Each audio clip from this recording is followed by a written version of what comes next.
Good morning, everybody. Good afternoon, everybody. My name is Ben. I am Jenny's son.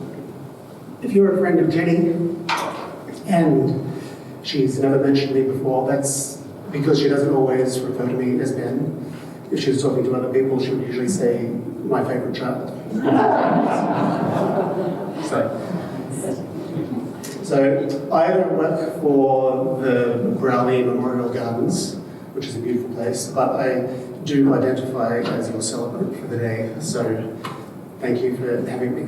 So you should be thinking at this point, why is Jenny's favourite child standing up here and making things light? Why is he smiling? He's trying to make me smile. And the reason for that is this shouldn't be sad. Should be a happy time. And there's two reasons for that.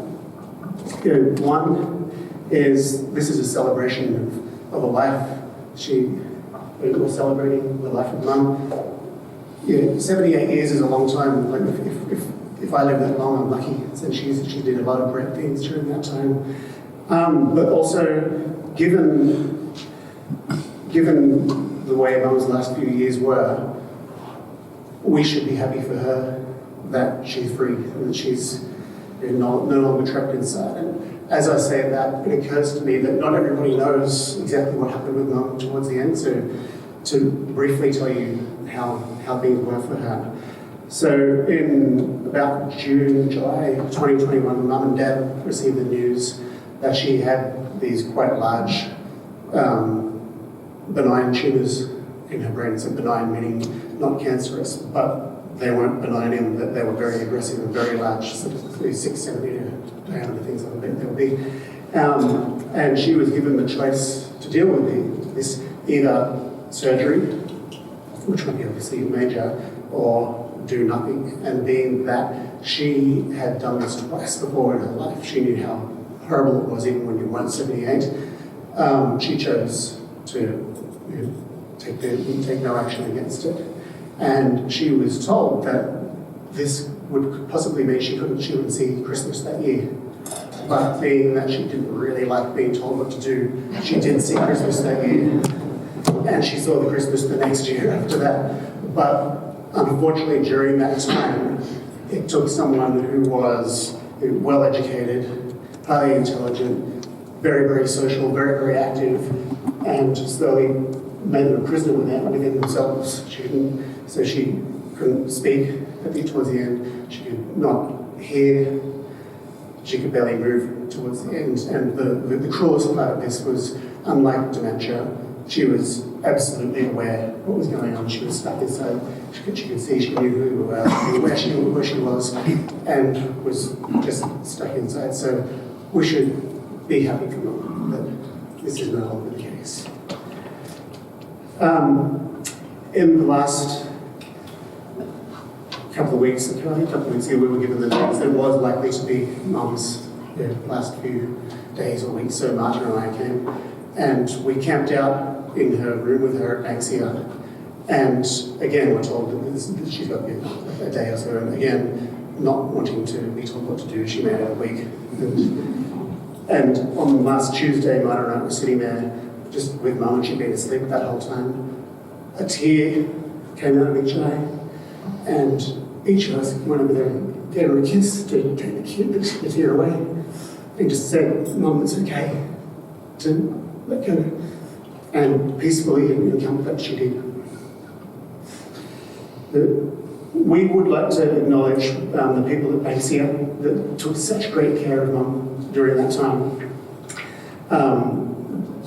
I just want to really quickly read some names.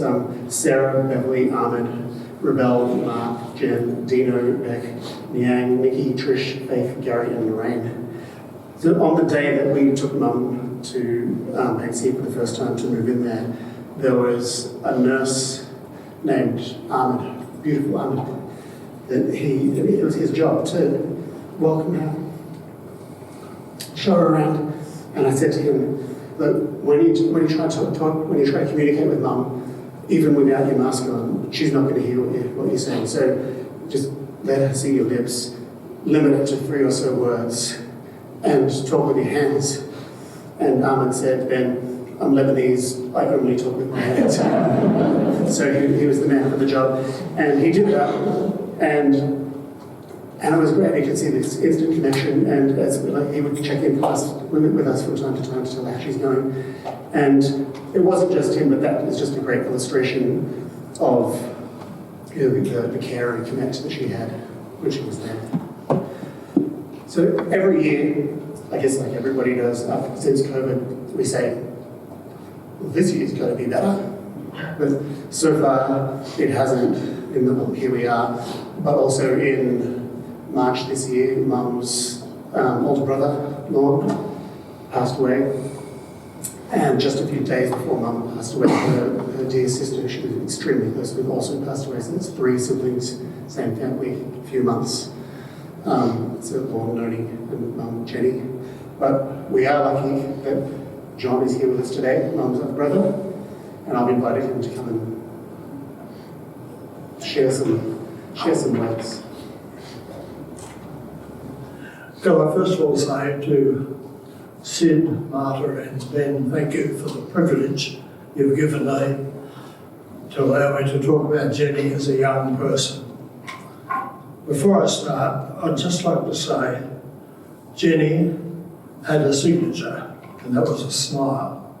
From the time she was a baby, when we went to school, right throughout her adult life, when we went to visit her, whether it was in Broulee or up in Boambi or wherever, you always had the smile. Then as she got sick, and we'd come and visit her, always a beautiful smile of recognition and a hug. Take her out for lunch, same thing, a smile and a hug. So signature was a smile. Mum was 41 when Jenny came on the scene in 1944, which was quite old for women to become pregnant in those days, which is a little bit different today. Seems to have changed a bit. Jenny was a surprise baby of the family. I was 8.5, Lorne was going on 14, and Nolan fitted in between the two of us. Now, as farm kids, apart from chickens, kittens and calves, we didn't have much experience with babies, so she really was a novelty and something of joy for us to observe as the various milestones came. The little reaching out to touch toes. Can I reach my toes? Rolling over, sitting up, eventually crawling, standing, walking. We were just fascinated with all of those. Then as she got a little bit older, she would start to talk to us in language we could understand, unlike the little gurgle, gurgle, gurgle that they give when they're babies. They're telling you something very serious, but nobody really knows what it was apart from them. So those were milestones that we really, really enjoyed. Well, I was particularly privileged because by the time, I shouldn't say she was a human being, but you could play with her and talk to her and go out with her and all that kind of thing. Lorne had started in his career in life as a builder. Nolan was a hairdresser's apprentice and so on. But Jenny and I both had school holidays. We thought that was a pretty good privilege because my mother's brother, Uncle Gordon, had a holiday home at Walde, which was nothing like Walde is today.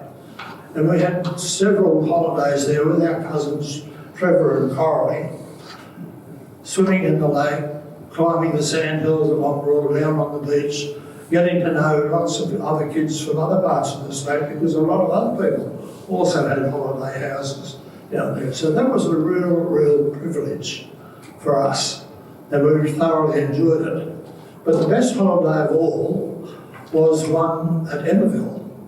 Now, Dad had a sister, Edna. She married Charlie Dawson, Uncle Charles, and they lived on a property, Glenray, outside of Emmaville, in really wild, rugged country, right up in the north of the state, near the Queensland border. Now, just getting there was an adventure on its own. We flew from Sydney, I think it was Bankstown, in a little Avro Anson, think it was an 11-seater. We landed on the playing fields in Tamworth for refuelling, and then on to Glen Innes, where Charlie met us, and took us home, back out to Glenray in his Ford Ute. Now, he only had 2 speeds, flat out and stop, so that really added to the travel adventure. When we got there, of course, Auntie Edna was there, and of course, our cousin Annette, who's with us today. And Jenny and Annette bonded immediately, and that's a friendship that's lasted their entire lives. It was one of the greatest holidays we both had, with all the different experiences we had up there, because Charles would draw us roam and do anything, but always kept a good eye to make sure we were safe. So that was part of the joy of being the youngest of the 3, but then Jenny's bigger brother. She was my little sister, and we really, really loved it. When we, sorry, I've just lost my place there. As I said before, when we were as a little sister, Jenny was so easy to get on with. I mentioned her smile and that, but she liked playing, she liked enjoying things, she liked talking to people, and she got on with just about everybody she met. And her nature, beautiful nature, made sure that she always made friends and kept on to her friends. The only one time she caused us any sort of grief, when she was about 10, one of Mum's aunties, Auntie Creamy, strange name, but we never worked out why she was called that, gave Jenny a violin, believing that all young, well-educated young ladies should learn to play a musical instrument. Well, the next 2 years were quite painful for a lot of us. I don't know whether you've heard of a very young beginner on a violin, but I can tell you it's not a great experience. But fortunately for us, Jenny grew up a little bit more and discovered horses and joined the pony club at Castle Hill, and they used to participate in that. And so the violin sort of went into the back cupboard and we never saw it again, and nobody encouraged to bring it out again. She sailed through school quite well. She was a very diligent student and made Mum and Dad very, very proud, because they had a daughter that graduated from university. They were so tickled pink with all of that. So that's my experience basically with her as a young person, from a baby right through to the end of school. Now, others will talk about her working life, her married life, her overseas travels, moving house from 7 James Street, Curtin, to Kawula Estate, to Barambie, to Queanbeyan, where they had Max, the Great Dane, who used to drink cavernous holes in their lawn, and they kept filling up all the time. And finally, back down to Broulee, we're just saying goodbye to her. But in closing, I'd just like to say that as a person, Jenny had so many different challenges, not very nice challenges, thrown at her, that it must have been unbelievably frustrating for her. As Ben was saying, all the faculties were there, but the brain wouldn't let them all come out. But it didn't matter whether we were visiting them around in Train Street, or saw her when she first went in. Whenever you appeared, the smile reappeared, and the big hug, and a lot of love. We'd take her out for lunch, and again the smile and the hug, and that would appear. So all those challenges that she had, it must have been, as I said, terribly frustrating. She showed just so much courage, never complained, and it was always just a joy to be with her. So that's my recollection, and I would just like to say, Jenny, rest in peace. You really deserve it now. Thank you. Thank you, John. So you might have noticed on your seats, depending how far you sat back, there are some little white cards and maybe hopefully a pen. So what we want everyone to do, if you can, just to help us out, either now or at some point before the end, just to write in one word how you describe mum. So if you knew mum really well, and you can do it now. If you're here in support of us because you're our friends, maybe just wait until you've heard everyone speak. And just, if you just think of one nice word, probably nice, hopefully nice, depending on how you know. One word, and we'll get it from you at the end. John just covered, I guess, when Mum was when she was a little league and then growing up. And then obviously the time came when she went out on her own and did adult things, like she met our dad, she started a family at some point, and she had a network of really great friends like the Hayes, the Landaus, and a lot of other people who we were also lucky enough to be friends with. At the time, so we'd do things, and they'd hang out with their friends and do things that are probably frowned upon in this day and age, like go and drink lots of red wine at each other's house and then chuck the kids in the back of the station wagon and then drive home. That's okay, it was a different time. Anyway, we made it through. So, Mum had great connections within Dad's family when she was married. And one of the sister-in-laws, Mary, who cannot be here, has asked me to read a carefully crafted set of sentences to Mum that this isn't so much to you guys, but it's to Mum. And she had asked me originally to read it to Mum, not really understanding that wasn't going to work at the time. So I said maybe it's better until we wait till today. Dear Jenny, I want to thank you, as I've always known you had my best interests at heart. I've always knew you understood and were supporting me. I've always admired your elegance and serenity. I'll remember you as the most tolerant and non-judgmental woman. Thank you, dear Jenny. Love, Mary. Thank you, Mary. One of the friends that we got to spend a lot of time with over the years was Les, and he's someone who I would consider a friend of myself, not just my parents, and was a role model of mine when we were growing up, in that, I guess he taught me that it's okay to be a man and to be gentle and be kind and be really funny. And he is going to come up now and share a few thoughts. I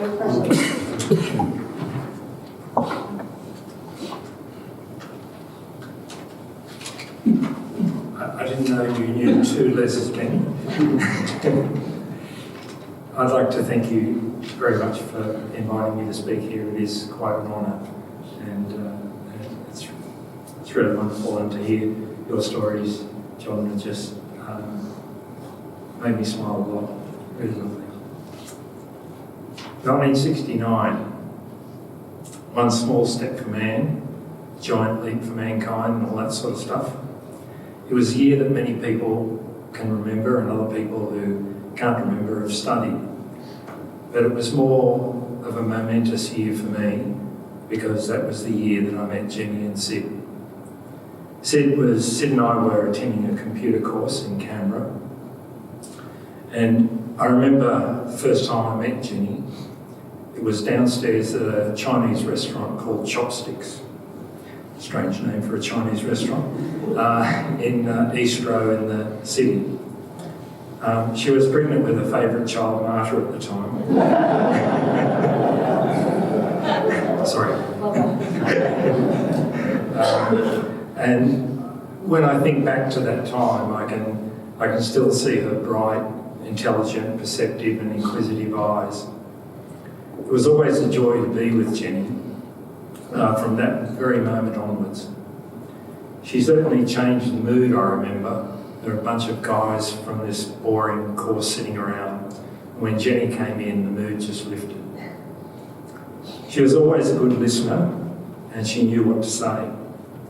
She helped me a lot through marriage and through divorce and through the deaths of my parents. But Jenny was like that. There was a calmness that always flowed through from her. And as the years went by, we each had 2 children. We spent time with each other, usually at one or other's houses. And for Jenny and Sid, that was many and varied houses, as we've heard from John. I was always amazed again at her calmness with their many, many moves. There was never any problem. We just pack up and we go and we unpack. What's to worry? And also with the lifestyle changes that came with that. I can recall many occasions when after several bottles of red wine, my wife Eva had gone to bed, I was struggling, Sid was quiet, and Jenny was the brightest button in the room. We were good friends. We didn't go on holidays together or in fact share parts of our lives outside of each other and outside of our children. But when we connected, it was as if we'd seen each other just the day before.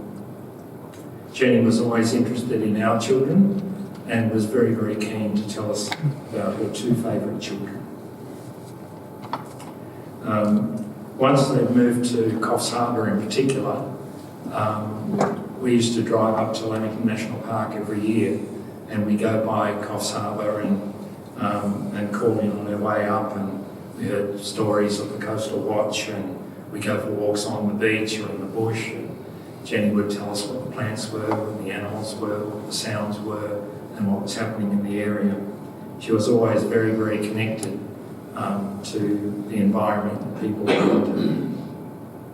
And of course, we'd always consume a wicked amount of red wine. Jenny endured many hardships in health, as we all know. The last time we came down to Broulee, when Jenny found it very hard to hear, she was far more concerned about being part of the conversation we were having, rather than any thought or mention of any hardship she was going through. She always showed this great strength and great character, and we're all better for having her as part of our life. More recently, over the past few weeks in particular, but also beyond that, I've received pictures, texts, and a visit from Ben and Marta. These are funny, insightful, caring messages. So live electronically and in person. There's a lot of Jenny in you both. Thank you.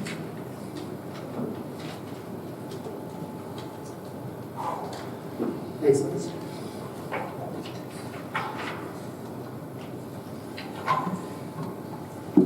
So in about 2016, Mum was deaf, and she very bravely decided that she was going to be able to do overseas travel by herself, which to me is just crazy.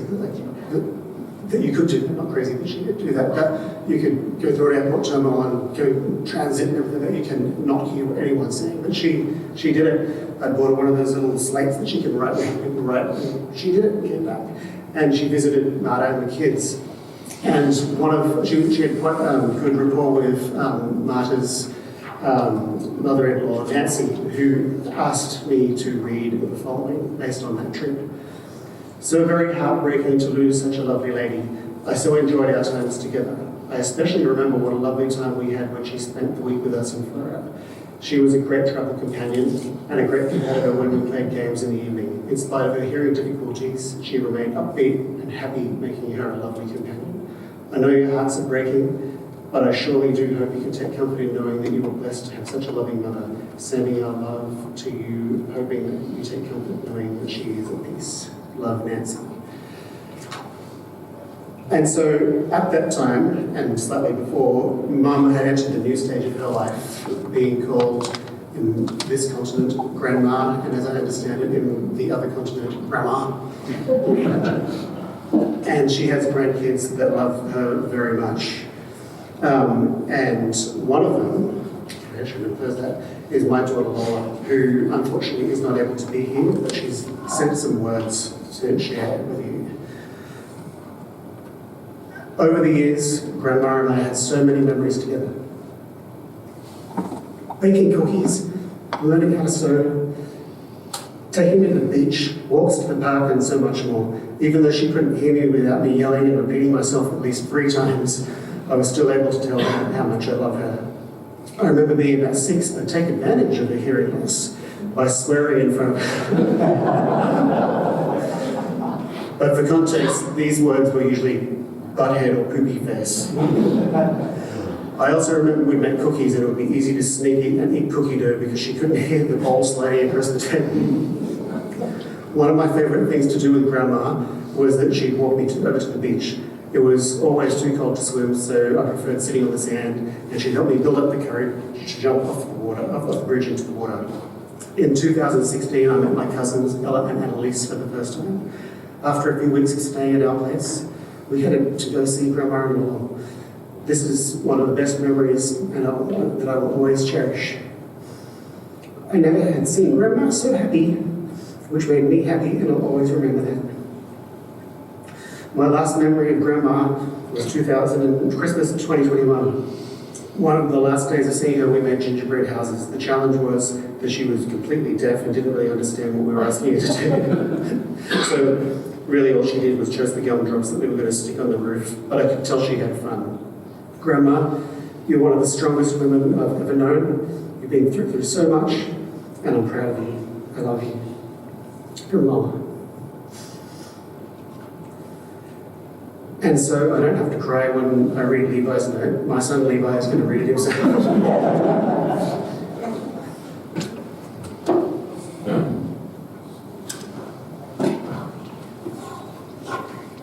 Hello everyone, and my name is Levi, and I am Jenny's grandson.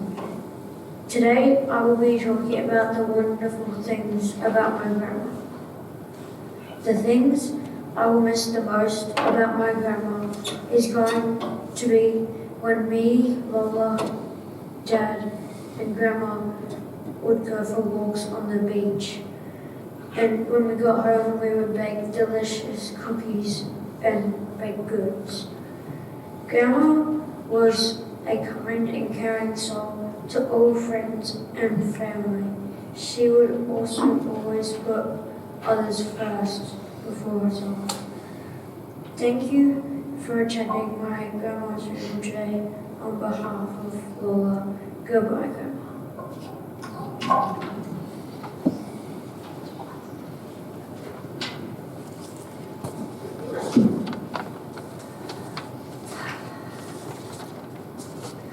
Good afternoon. I'm Marta and I'm Jenny's eldest kid and her most favourite daughter. This is the day to celebrate the life of my mum, Jenny, but first I'd like to acknowledge 2 people who aren't with us today. As mentioned, 6 days before we lost our mum, her only sister,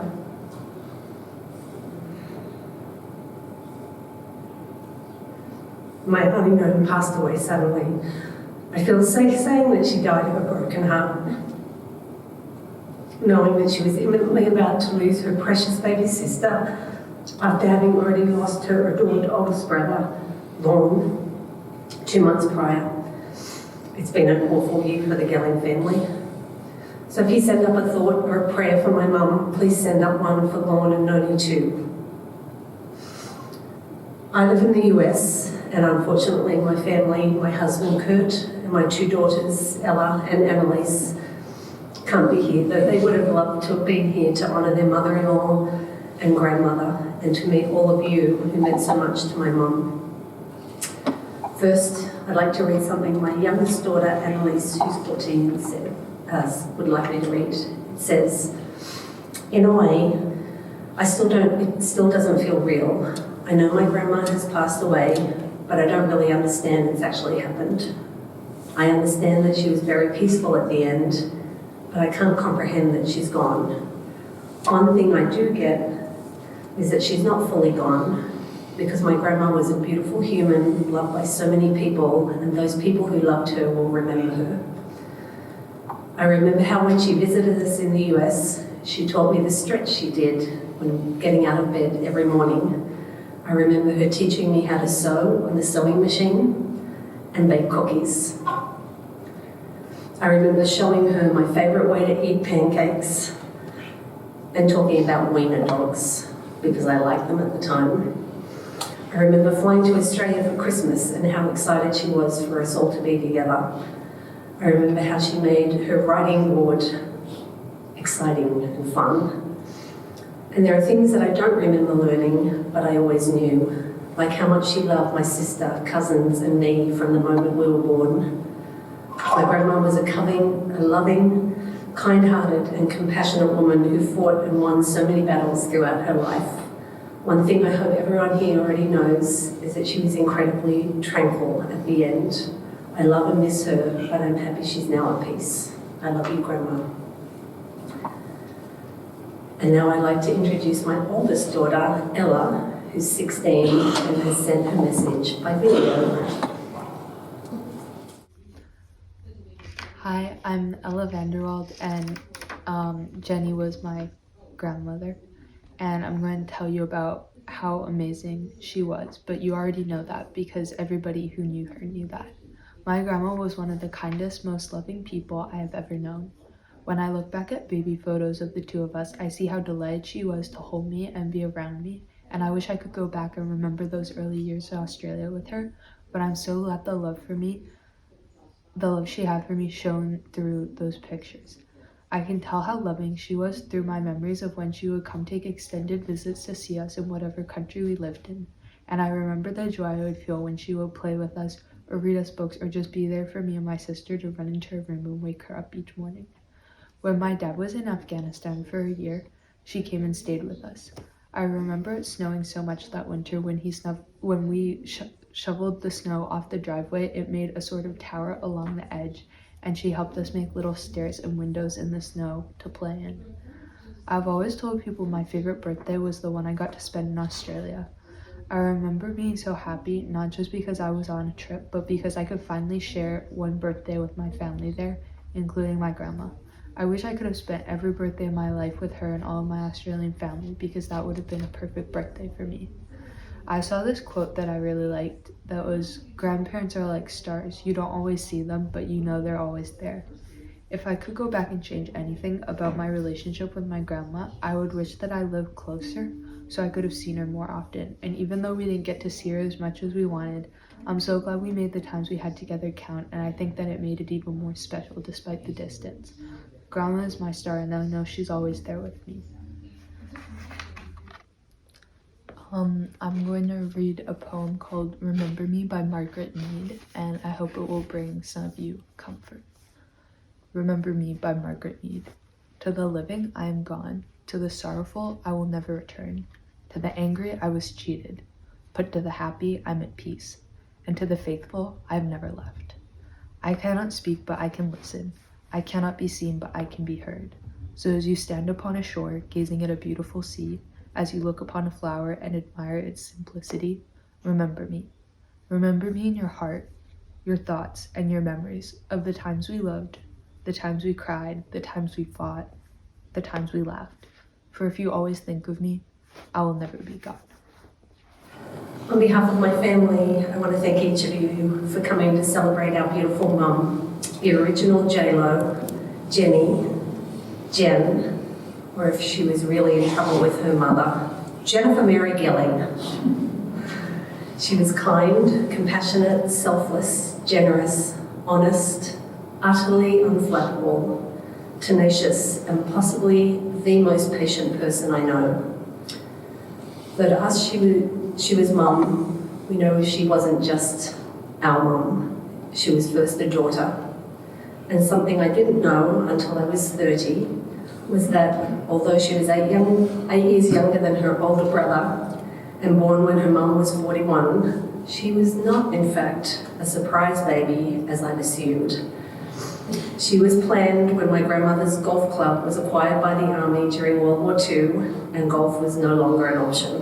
And if you knew my grandmother, that lifts her to the highest level of merit. She was a beloved golf baby. However, listening to John, that may have just been a story because she didn't like surprises. Mum was also a sister who, much to my grandmother's delight, could double as a chaperone when her oldest siblings went on dates. And as you can imagine, they absolutely loved that. She was a devoted wife of 56 years, friend and confidant, and a fierce protector of those who needed defending. She once got out of the car when I was learning how to drive and gave a stern dressing down to the man who was way too close behind me when I was learning to do hill starts, and then calmly got back in the car and encouraged me to try again for the 9th time. Did I mention she was patient? She was fun Auntie Jen, who was quite close in age to her oldest nieces and nephews. And I should pause here to say thank you to our 11 cousins, all of whom came before us. Thank you for letting her love on you first, and love you fiercely she did. She practiced mothering on you first so that she could become a wonderful mother to us. And then she practiced on us for 37 years so she could become an amazing grandmother. And I think she actually preferred being a grandmother. She thrived as a grandmother.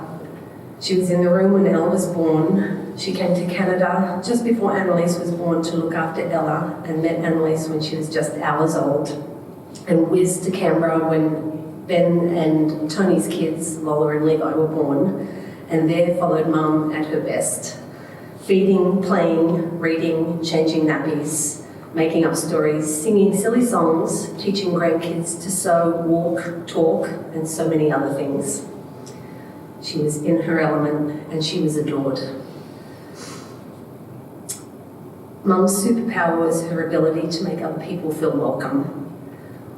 When family or friends, Ben's or mine or hers, visited or stayed at my parents' house, they were immediately put at ease and gently welcomed by my mum. When my husband Kurt and my sister-in-law Tony came on the scene, she quietly wrapped them up in her love, and immediately they became part of our family. Excuse me. And she was adored by them. Mum loved people, was a curious conversationalist, and saw the very best in people. She loved nothing more than a cuppa and a good chat. I've always been in awe of her ability to put people at ease. My mum was always an inspiration to me. Even when I was a self-centered teenager, I knew she was extraordinary. She was caught between generational change, born into the generation when women stayed at home, and grew into the generation where women were expected to work outside the home.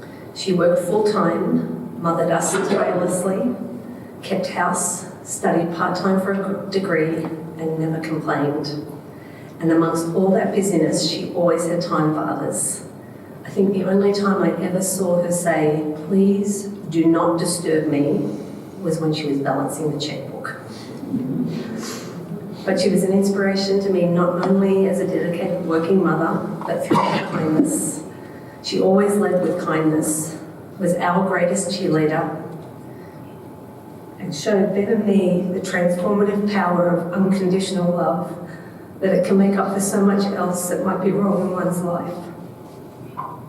Mum was adventurous and resourceful. She volunteered, as Ben said, to trek by herself to the other side of the world on 3 different occasions to come and help me when I was having babies, and then when Kurt was posted to Afghanistan for a year in 2016. She navigated airports, language and culture, the last time when she was almost completely deaf. She'd whip out her magic writing board. When she got stuck, she'd solve the problem and soldier on. She also once came hiking with me in Patagonia, a hike that ended up lasting by accident for 14 hours. We started and ended in the dark, hiking up a treacherous, rocky moraine to see a lake. When I worried that it was too much for her knees and suggested we turn back, she said, "I want to see this lake. I've never seen a volcanic lake before, and if your knees are hurting, just say so and you can wait for me here." We saw the lake. It was beautiful, and my knees did hurt. Mum's generosity knew no bounds. On her third solo trip, she came to Washington. A week after she arrived, we were hit with a snowstorm of the century, which left several feet of snow. She immediately and genuinely offered to help me shovel our 75-metre driveway. I declined. Instead, she energetically directed the making of snow angels, snowmen, snow forts, made countless cups of hot chocolate, and warmed up my crying, cold children.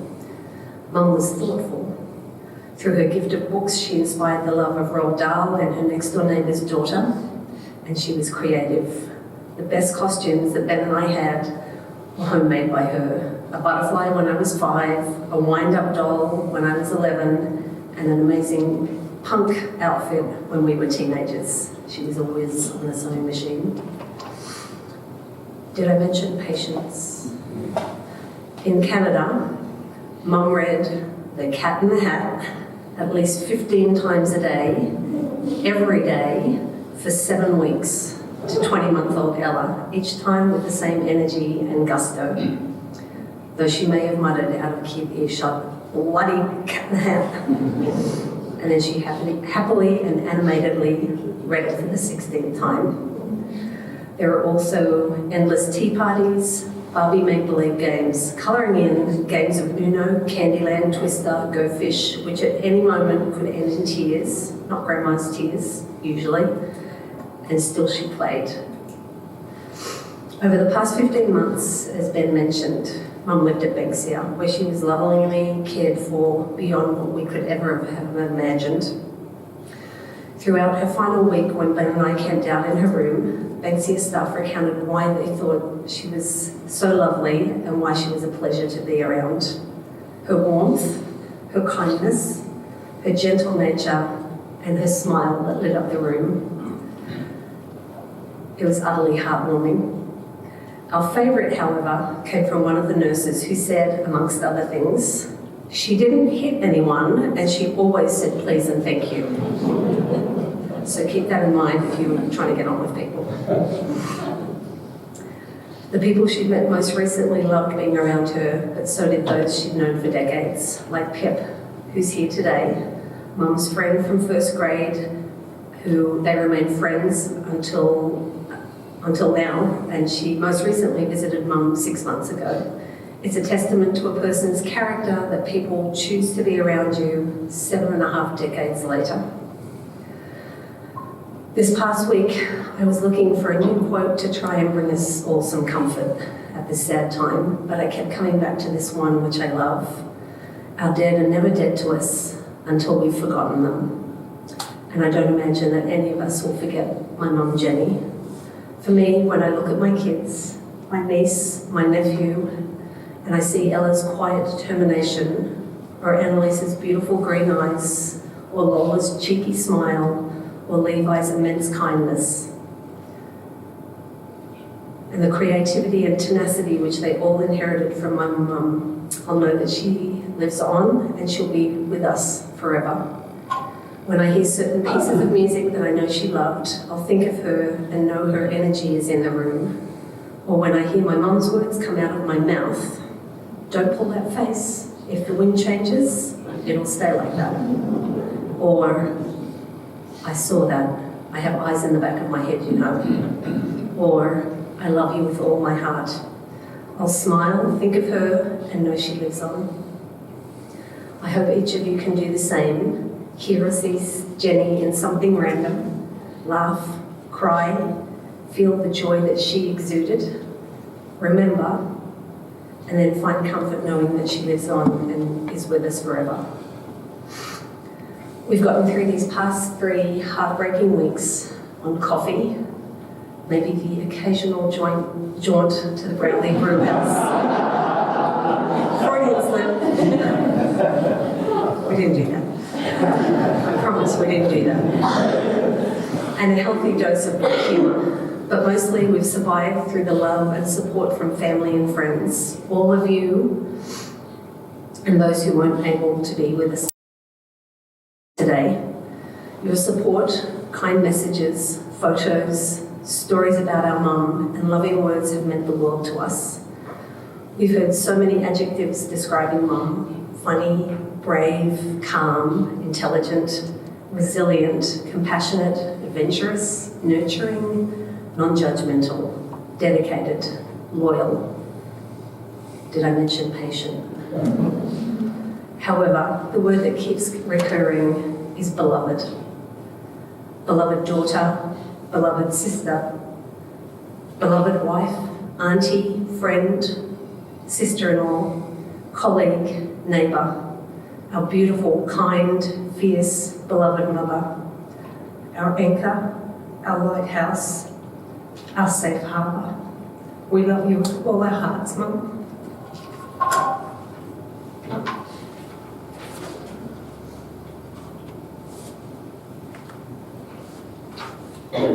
Almost there, Mum. Almost there.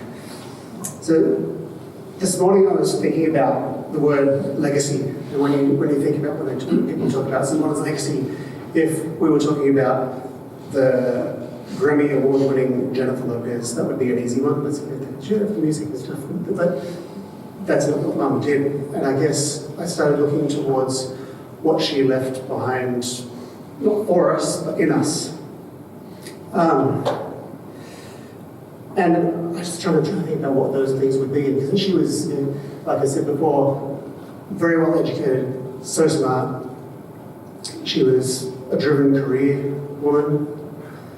I think she worked hard as a volunteer when she did things, the SES and with Marine Watch. But she didn't really talk to me about that stuff that often. And I guess it's because she was modest, so she didn't pass that on to me. What could have been? Then I was thinking, like, there actually was, I've actually known this within myself for a long time, that she did this. And there was something that she talked to me about a lot over the years. And that was the topic of respect. And when I say that, I'm not talking about respect for your elders, because that was kind of standard issue in the 80s and probably before that.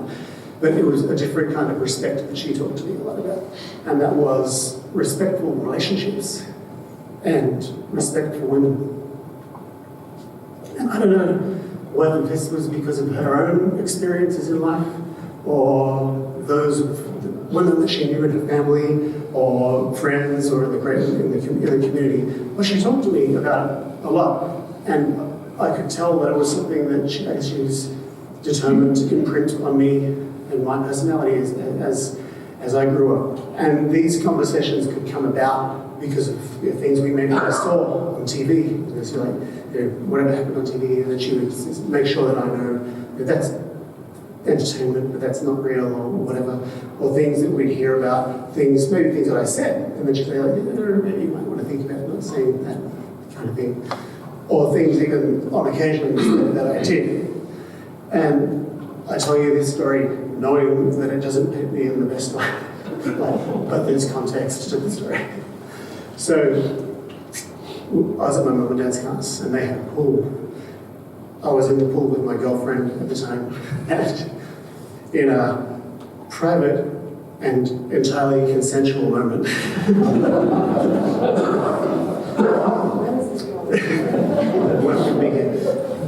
Part of her bathing suit ended up in the leaf scoop. And I was holding up, they said it was fun. It was funny, it was consensual. And did I say that already? I was laughing, she was laughing, we were all having fun, but you know who wasn't laughing? I look up at the window, and my mum's looking down, and she's doing this face. They kind of, I'll try and do it, it's going to go. Kind of looks a little bit like disappointment, but it wasn't. It was the face that says, we need to talk. And so we did. We talked that day. We talked about this a lot through my life. And I think my mum would be proud of how that's worked out. And I know she's proud, because she's told me at several times during my life, I'm proud of you. I'm proud of the husband that you are to Tony. I'm proud of the father that you are, how you are with your kids. So I'm cool with that, and I know that it's good. But I think for legacy, it has to live longer than that, and that's where the kids come in. So I've had conversations like this with my son over the years. But where it's really important, I think, are the girls. So after a particular incident a couple of years ago, I talked to my daughter Lola, who at the time was probably 13, something like that, and it was more about what she can expect from people, what she should expect from boys to be, and how they should treat her. And I think that's great, and I think that's what's most important, because if Lola and Levi, Ella and Annelise, if they can walk through life safely, knowing what they can expect or even demand from the people around them and the partner in life, and vice versa, what they should be expected to do for the people around them, then I think if that's the case, the life of Grandma, of J-Lo, Jennifer, Jenny from Walking Hills, the life of our mum was a life worth living, and it was worth it. So we do have a slideshow of images that we'd like to play now. And then we're almost done.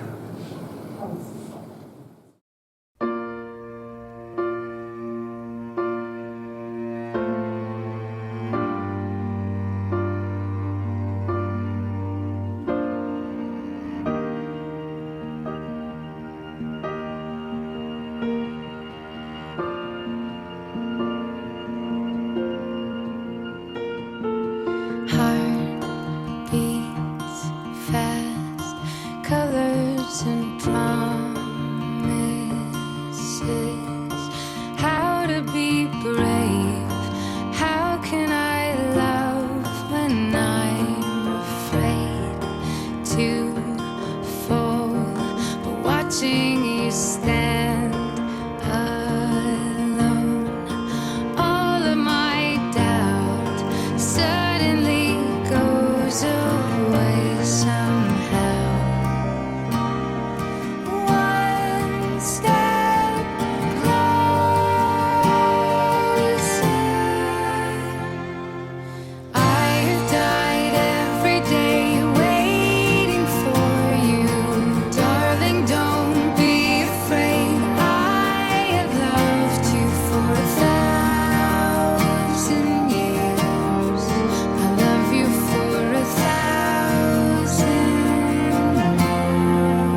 you for 1,000 more. And all along I believed I would find you. Time has brought your heart to me. I have loved you for 1,000 years. I love you for 1,000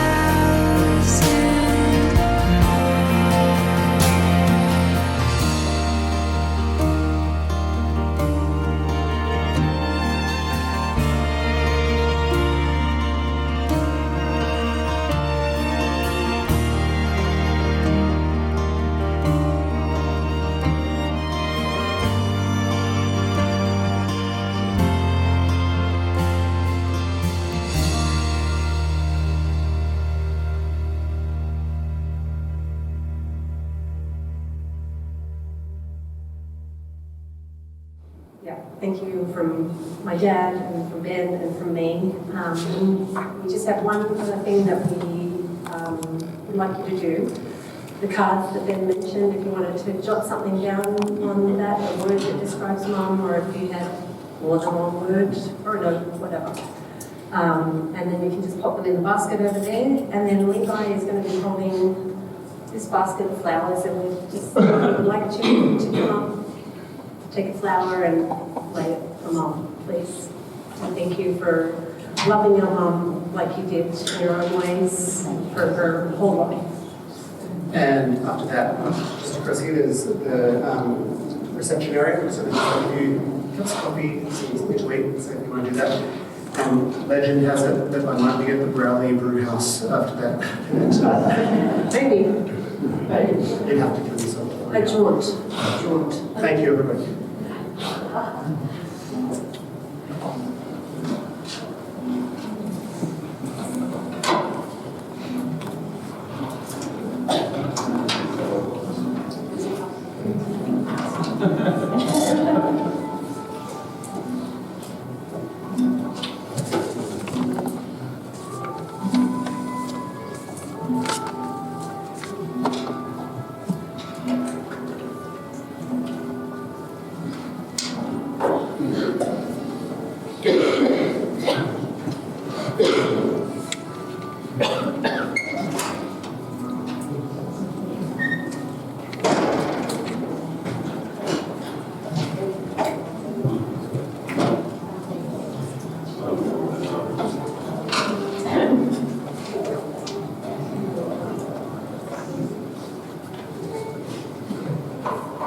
Back.